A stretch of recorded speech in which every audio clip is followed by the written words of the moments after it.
जय जिजाऊ, जय शिवराय, जय शंभूराजे. राधाकृष्ण विखे पाटील साहेब, फक्त राजीनामा देऊन चालणार नाही. कारण तुम्ही मराठ्यांची फसवणूक केली, जरांगे पाटलांची फसवणूक केली. आणि एवढंच नव्हे तर विरोधक जरांगे पाटलावर चिखलफेक करायला लागलेत की वारंवार समाजाची दिशाभूल करतायत म्हणून. तर ह्या सर्व गोष्टीला कारणीभूत फक्त तुम्ही आहेत. आम्हाला वाटलं नव्हतं पाटील साहेब तुम्ही आम्हाला फसवचाल, पण तुम्ही जरांगे पाटलाची ही फसवणूक केली आणि त्यांच्याबरोबर 7 कोटी समाजाची, अगदी बायका लेकरं सुद्धा आलती, त्यांची सुद्धा तुम्ही फसवणूक केली.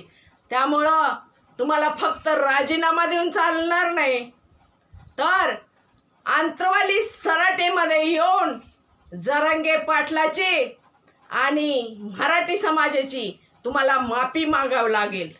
तुम्हाला जर शब्द पाळता येत नव्हता तर तुम्ही मराठी समाजाला शब्द द्यायचा नव्हता.